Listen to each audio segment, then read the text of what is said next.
আসসালামু আলাইকুম প্রিয় দর্শক শ্রোতা মণ্ডলী। মৌলভীবাজারের প্রেমনগর চা বাগানে চলছে শ্রমিক কাঠ নিয়ে লাখ লাখ টাকার বাণিজ্য। সামাজিক যোগাযোগ মাধ্যমে এরকম তথ্য প্রকাশের পরই এক পক্ষ নেমে পড়ে কীভাবে দামাচাপা দেওয়া যায়।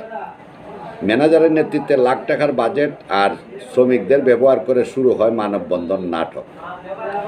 2019 সালে রেজিস্টার ছিল 396 জন শ্রমিক, এখন 401 জন, কমে গিয়ে আবার বেড়ে যাওয়ার রহস্য কী? প্রাক্তন ম্যানেজারদের চিঠিতে অনিয়মের সত্যতা মিললেও হেড অফিস কীভাবে চোখ বন্ধ রাখছে? বর্তমানে ম্যানেজার রফিকুল ইসলাম ডিজিএম এর বিরুদ্ধে অভিযোগ, মোটা অঙ্কের টাকা খরচ করে বিষয়টা দামাচাপা দেওয়ার চেষ্টা করছেন। প্রেমনগর চা বাগানে শ্রমিক অধিকার আজ প্রশ্নবিদ্ধ, স্বচ্ছ তদন্তের দাবি তুলেন সবাই। চা বাগানে শ্রমিক কাঠ বাণিজ্যের অন্ধকার গল্প।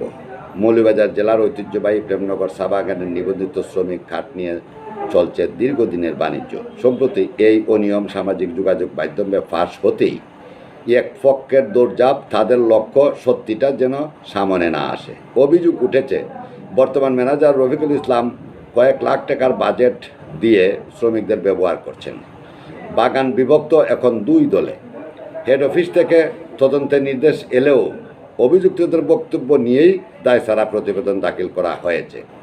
আরেক পক্ষ জানায়, তদন্তকালে তাদের প্রবেশই করতে দেওয়া হয়নি। 2019 সালের ডেইলি লেবার রেজিস্টারে শ্রমিক সংখ্যা ছিল 396 জন। 2022 সালে 5 জন অবৈধ শ্রমিক শনাক্ত হয়েও বাদ পড়েন। তারপর আবার সংখ্যাটা বেড়ে গিয়ে দাঁড়ায় 401-এ। 2024 সালের এপ্রিলে দেখা যায় শ্রমিক সংখ্যা কমে গিয়ে 392, কিন্তু কিছুদিনের মধ্যে আবারও 401। এই উঠানামার পেছনে কারা? দুই সাবেক ম্যানেজারের পত্রে বিষয়টি স্পষ্টভাবে উল্লেখ থাকলেও সদর দপ্তর এখনও নীরব। কার অনুমতিতে এই স্থায়ী নিয়োগ? আর এখন অভিযোগ, ম্যানেজার রফিকুল ইসলাম লেবারদের লেলিয়ে দিয়ে বানাচ্ছেন প্রোপাগান্ডার। লক্ষ্য একটাই, কোনোভাবে পার পাওয়া। এই অনিয়ম বন্ধ হবে কবে? প্রেমনগরের শ্রমিকেরা কি তাদের ন্যায্য অধিকার ফিরে পাবে? নিরপেক্ষ তদন্ত আর প্রশাসনিক হস্তক্ষেপই এখন একমাত্র আশা।